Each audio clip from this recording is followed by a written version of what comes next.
we are going to be practicing our artist signature, working on light box technique. I bet you guys didn't know that everybody has a natural light box in their house. And number 3, we're going to be working on stretching our imagination. So the finished assignment that I created is this symmetrical insect. So, but you might ask, why do I need my signature? Am I going to sign the bottom? On the bottom of this one is just a little math. I'm reusing a nice lined paper. Pulled it out, there was a little math on the corner. You are going to be starting with your cursive signature.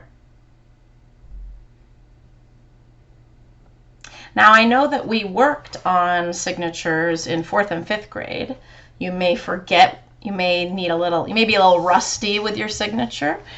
And then in 3rd grade, I know some of you already have a cursive signature, but you might need a little help. So there's 2 ways that you can get a little help. One is to get a parent to write out each letter in cursive of your name and then write it out all connected. And then you just practice that, and I'll show you how to do that. Another is to type your name in a font that's cursive. Cursive means it's all one line strung together.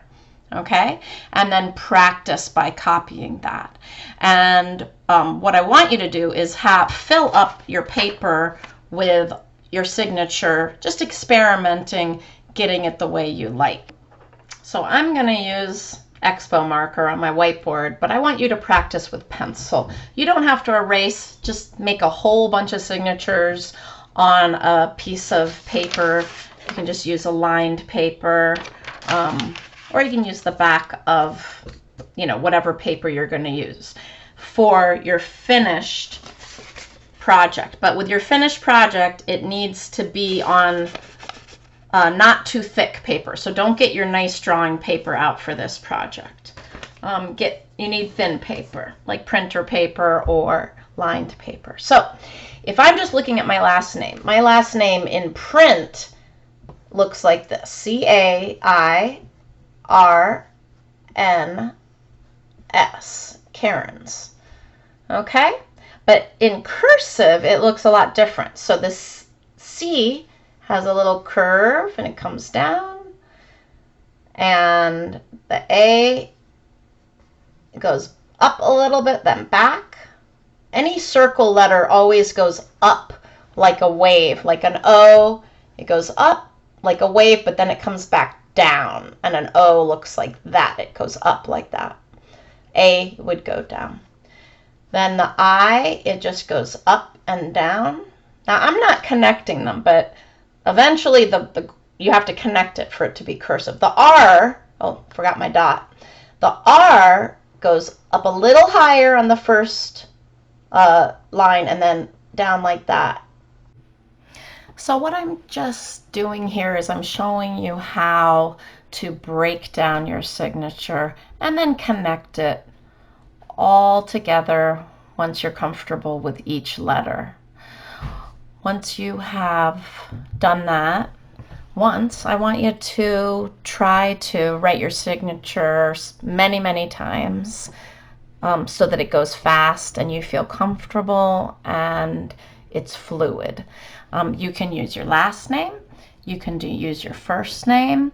I would not suggest using more than one name, but you can really experiment and make sure that you fill up a paper as a warm-up with your signature all over. Yay! Got to cap your markers, otherwise they're going to dry out. So you're going to take your paper. I really suggest using a lined paper because it's nice and thin, and we need a thin paper. And I want you to fold it hot dog style. So match up the corners. highly recommend do not do this in the air like I am. Do it on a table, and then you take your finger, pull it to the end, and then that's the best way to fold. Get a nice neat fold. Okay, so you have a hot dog style. Then you got to find your folded edge. The folded edge is the edge that's not open, this edge that's folded. That's the bottom, so keep that on the bottom. Okay, and then what you're going to do is you are going to, on that folded edge, you are going to, in pencil, you're going to write your name in cursive. It's got to be in cursive, and it should touch places on the folded part. So I'm going to go down. I'm doing a C. Now you can't see it. That's why I always use marker. So I'm going to use marker. But I want you guys to do it in pencil so that you get it just the way you like it. Okay, I have my marker. I want you to be able to see it. That's why I'm using a marker, but I want you to do it in pencil. Now go up for the A, down. I'm just speeding this up so that you don't have to watch a whole long video. I hope that you have fun doing this. Tip.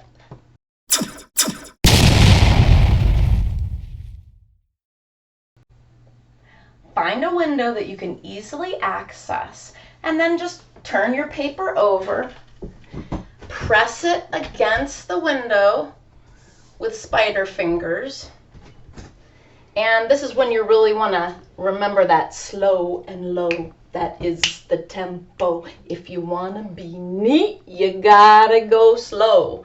And then you want to go over your lines, but you really want to go over them exactly. So keep your focus. Don't get distracted, and try to go over exactly the lines that you originally did. See, one thing you'll know is you see that my name's backwards. That's when you know you're writing on the right side. And you go as low as you went, as high as you went in that very first drawing you did. I'm calling your signature a drawing because I think of signatures as kind of little artworks. Little line artworks.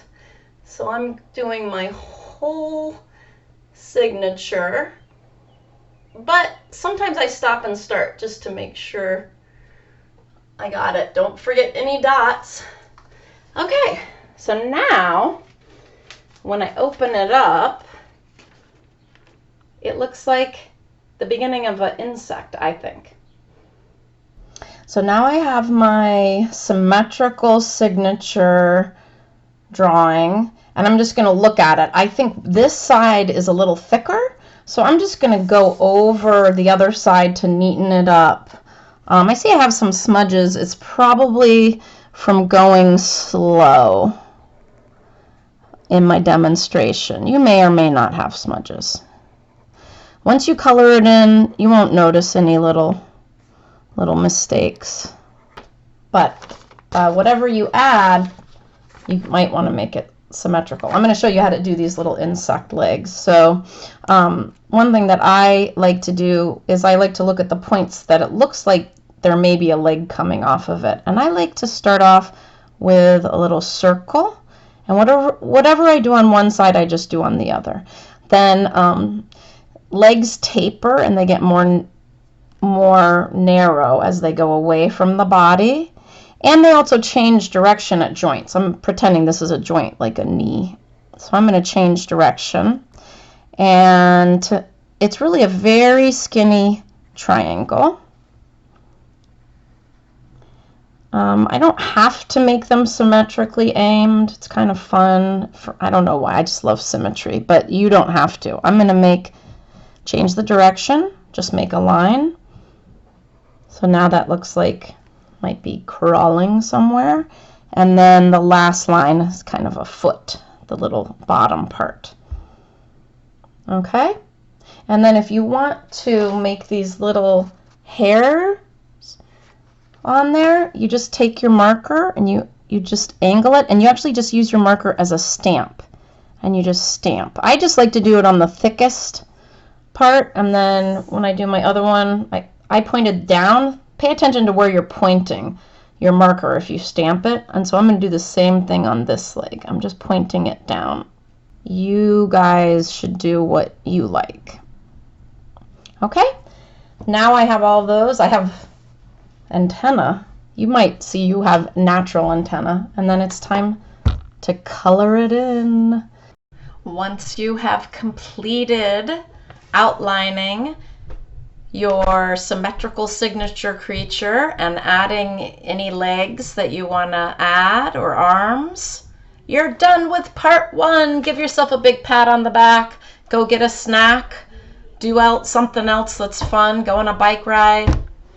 Something else.